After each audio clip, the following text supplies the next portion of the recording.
Episode के starting में हम सोल्हे को देखते हैं जिसने उस हुडी वाले आदमी को पकड़ लिया था, पर वो साइको किलर नहीं था। वो आदमी उसे बताता है कि वो तो खुद विक्टिम है जिसने उस साइको किलर को देखा था। सोल्हे उसे पुलिस स्टेशन ले आती है और दूसरी तरफ उस पोजेस्ड साइको किलर को चोई रोक लेता है और उसे हे चुनमो नाम से पुकारता है, जो कि उसके अंदर की इविल स्पिरिट का नाम था। यहाँ इन दोनों में काफ़ी भयंकर लड़ाई होती है जिसमें दोनों ही काफ़ी ज़्यादा घायल हो जाते हैं।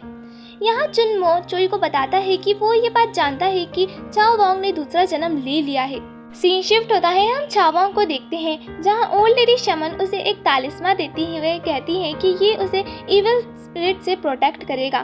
तभी वहाँ की लाइट्स ऑन ऑफ होने लगती है और सामान अपनी जगह से हिलने लगता है।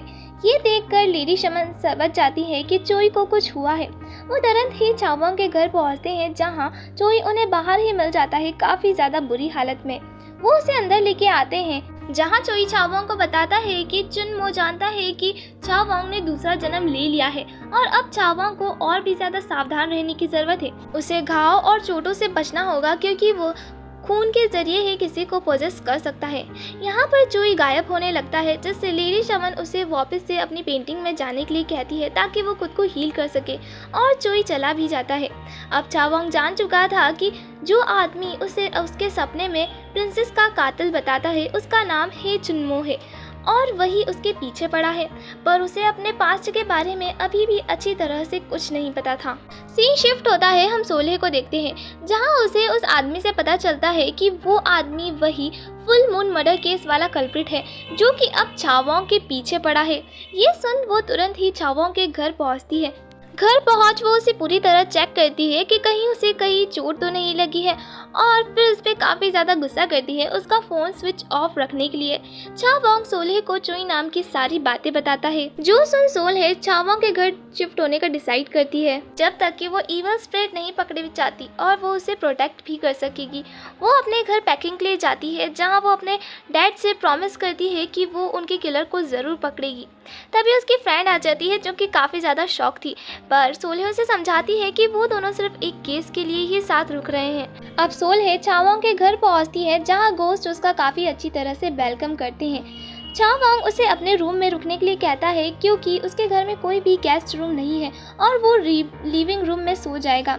पर चाओ वांग अपने रूम में वो रिंग भूल जाता है जो कि वो सोल्हे के लिए लाया था और उस रिंग को सोल्हे देख भी लेती है। चाओ वांग तुरंत ही उस रिंग को वापस लेने आता है और उससे पूछता है कि क्या उसने अभी तक वो रिंग देखी तो नहीं, और सोल्हे उससे मना करती है कि उसने अभी तक बॉक्स को नहीं खोला है। वो उस रिंग को वहाँ से ले जाता है। वो दोनों एक साथ काफ़ी अच्छा टाइम स्पेंड करते हैं। रात के समय सोल्हे टेरेस से किलर पर नज़र रखी थी कि कहीं वो यहाँ पर ना आ जाए। तभी वहाँ पर चाओ वांग आता है और इन दोनों में बातों बातों में उसे पता चलता है कि सोल्हे और हेजो एक दूसरे को डेट नहीं कर रहे। ये सुनकर वो काफ़ी ज़्यादा खुश हो जाता है। इसी बीच चाओ वांग सोल्हे को लेडी शमन का दिया गया तालिस्मा सोल्हे को भी दे देता है और वहाँ से चला जाता है। सीन अब किलर की ओर आता है जहाँ चुनमो किलर के सामने आता है और उससे डिवाइन लाइट वाले पर्सन्स को ढूंढ के लाने के लिए कहता है ताकि वो अपनी शक्तियों को और बढ़ा सके। सीन फिर से चाओ वांग की ओर आता है जहां वो सोल्हे को ब्लैंकेट देने जाता है जहां पर सोल्हे सोई हुई थी। वो उसे लेकर बेडरूम में आ जाता है। हम यहाँ पर एक फ्लैशबैक देखते हैं जहाँ चाओ वांग और सोल्हे काफ़ी ज़्यादा खुश थे। सीन चेंज होता है, अब चाओ वांग जेल में था और चुनमो उसके पास आता है और उससे कहता है कि प्रिंसेस अब उससे नफरत करेगी और इसी के साथ चाओ वांग की नींद भी टूट जाती है। वो सोचता है कि पास्ट और प्रेजेंट दोनों में ही चुनमो ही उसके प्रॉब्लम है। अब सोल्हे सभी गोस्ट को किलर के बारे में बताती है और ये सभी उस किलर को ढूंढने के लिए लग जाते हैं। सोल्हे वहाँ से चली जाती है और उसका पर्स वहीं रह जाता है जो कि चाओ वांग देख लेता है, जिसके अंदर उसकी आईडी थी जिसके अकॉर्डिंग उसका बर्थडे आज था। सीन अब ये जी की ओर शिफ्ट होता है। ये जी एक कॉफ़ी शॉप पे जाती है जो कि बिल्डिंग चाओ वांग के नाम पर थी। वो वहाँ की वर्कर से सारी जानकारियाँ लेती है, जैसे कि अगर ये बिल्डिंग चाओ वांग के नाम पर है तो इसका मार्केट प्राइस क्या होगा। इन सभी सवाल से वो वर्कर काफ़ी ज़्यादा परेशान हो जाती है। तभी वहाँ पर ली यंग आ जाता है। वो लेडी ये सारे सवाल लियंग से पूछने के लिए कहती है क्योंकि उसकी माँ इस टाउन की सबसे बड़ी इन्वेस्टिगेटर है। ये सुन लियन वहाँ से शर्मा के चला जाता है और ये जी काफ़ी ज़्यादा शॉक्ड थी। इसके बाद वो भागती हुई उसके पीछे जाती है और रास्ते में उसे चाओ वांग मिलता है जिसे वो फुल इग्नोर करती है, जिसे चाओ वांग भी काफ़ी ज़्यादा शॉक्ड था। इसी बीच उसकी एक लेडी से थोड़ी सी लड़ाई भी हो जाती है, पर फाइनली वो पुलिस स्टेशन पहुंच जाती है, जहां वो डायरेक्ट लियांग से डेट पर चलने के लिए पूछती है।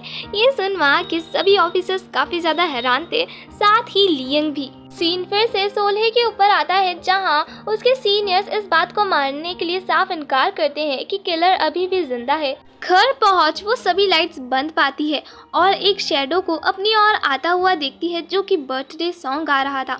वो उस पर गन पॉइंट आउट कर देती है, जो कि चावोंग था। सोल्हे को लगता है कि चावोंग पॉजेस्ड हो चुका है, क्योंकि वो अपने बिहेवियर से बिल्कुल अपोजिट बिहेव कर रहा था और वो उस पर अटैक कर देती है। पर गोस्ट उसे बताते हैं कि ये सब तो उनका प्लान था, ताकि वो उसे बर्थडे विश कर सके। इस बात से सोल्हे काफ़ी ज़्यादा एम्बैरस थी और उन्हें बताती है कि वो अपना बर्थडे लीनियर कैलेंडर के अकॉर्डिंग सेलिब्रेट करती है, पर वो काफ़ी ज़्यादा खुश है और वो अपना बर्थडे सेलिब्रेट करती है। यहाँ पर वो चावोंग का बर्थडे डेट भी पूछती है, ताकि वो भी उसको इसी तरह विश कर सके। सीन ओल्ड लेडी शमन के ऊपर आता है, जहाँ वो येजी को समझा रही होती है कि उसको अपनी रिस्पॉन्सिबिलिटी अब लेनी होगी। अगर उन्हें कुछ हो जाता है तो उसे अपना ध्यान रखना सीखना होगा। ये सुन पहले तो येजी इसे सीरियसली लेती है, उसके बाद कहती है कि क्या उसके ग्रैंडमा को एक बॉयफ्रेंड मिल गया है जिसके साथ वो शादी करने वाली है। ये सुन लेडी शमन उसे ड्रामेटिकल मारती हैं और उसके बाद कहती हैं कि उन्हें चुई नाम को जल्द से जल्द वापस लाना होगा, क्योंकि अब खतरा और भी ज़्यादा बढ़ रहा है। और इस बात को येजी भी सीरियसली लेती है। चावोंग खाना बना रहा था सोल्हे के सभी सीनियर्स के लिए, क्योंकि उसे सोल्हे को लेने जाना था। यहाँ गोस्ट उसे एक टिपिकल हस्बैंड का नाम देते हैं। सीन शिफ्ट होता है, हम हेचुन्मो को देखते हैं, जिसे डिवाइन सोल की जरूरत थी। तभी उसकी नज़र सोल्हे की ओर जाती है, जो कि लियांग के साथ पेट्रोलिंग पर थी। वो उसका पीछा करने लगता है, जिस बात को सोल्हे भी नोटिस कर लेती है और लियांग को दूसरी डायरेक्शन में भेजकर एक खाली एरिया में चली जाती है और उसे कन्फ्रंट करती है, और वो भी एक इविल स्माइल के साथ उसकी ओर बढ़ने लगता है। यहाँ पर वो ये भी एक्सेप्ट करता है कि वो ही फुल मून मर्डर केस वाला कल्प्रिट है, और ये सब सोल्हे के बॉडी कैम में रिकॉर्ड हो रहा था। तभी लियांग पीछे से आकर उसे ट्रेजर गन से शूट कर देता है, पर इसका कोई भी इफेक्ट उस इविल स्पिरिट पर नहीं पड़ता और वो लियांग का हाथ तोड़ देता है और सोल्हे की ओर उसे मारने के लिए बढ़ता है। पर जैसे ही वो उसका चेहरा देखता है, वो वहाँ से भाग जाता है। सोल्हे तुरंत ही लियांग को हॉस्पिटल में एडमिट करती है और अपने सभी सीनियर्स को इस बारे में इन्फॉर्म करती है। चावोंग को भी इस बारे में पता चल जाता है और वो तुरंत ही हॉस्पिटल जाता है। हेसु भी किलर का फेस और कन्फेशन सोल्हे के बॉडी कैम में देख लेता है और वहाँ से चला जाता है, जहाँ बाहर उसे चावोंग दिखता है, पर वो उसे फुल इग्नोर करके वहाँ से चला जाता है। चावोंग सोल्हे के पास पहुंचकर उसे पूरी तरह से चेक करता है कि कहीं उसे किसी भी तरह से की चोट तो नहीं लगी। सीन अब हेसु की ओर शिफ्ट होता है, जहाँ वो अपने डैड को इस बात के लिए कन्फ्रंट करता है और उसके डैड को भी सब सच बताना पड़ता है कि किस तरह उन्होंने अपने लालच की वजह से अपने दोस्त को मरने दिया और उस बेकसूर शमन को फंसा दिया। ये सुन हेसु काफ़ी ज़्यादा शॉक्ड था, क्योंकि उसे लगता था कि उसके डैड बड़ी पोजीशन पाने के बाद संभल जाएंगे, लेकिन उसे क्या पता था कि उसके डैड ने तो ये मुकाम कितने सारे लोगों को मारने के बाद पाया है। अब वो उन्हें नफरत की नज़रों से देखता है और वहाँ से चला जाता है।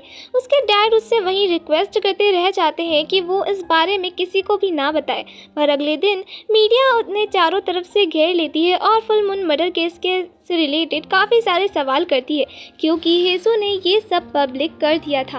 अब सारी पुलिस फोर्स और सभी गोस्ट उस किलर को ढूंढने के लिए लग जाते हैं।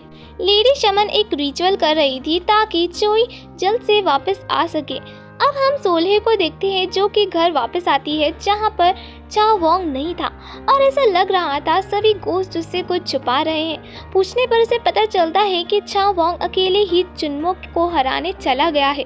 ये सुन वो भी वहाँ जाने लगती है, पर सभी गोस्ट मिलकर उसे एक कमरे में बंद कर देते हैं, जहाँ वो रोते हुए उनसे पूछती हैं कि वो इस तरह चावोंग को अकेले कैसे जाने दे सकते हैं। दूसरी तरफ चावोंग डरते हुए उस जगह पहुँचता है जहाँ पर चुन्मो था, और वो चावोंग को पॉन बैंक नाम से पुकारता है। और इसी के साथ हमारा ये एपिसोड यहीं ख़त्म होता है। अगर आपको वीडियो अच्छी लगी हो तो वीडियो को लाइक करें और चैनल को सब्सक्राइब करें। फिर मिलेंगे अगली वीडियो में, तब तक के लिए बाय।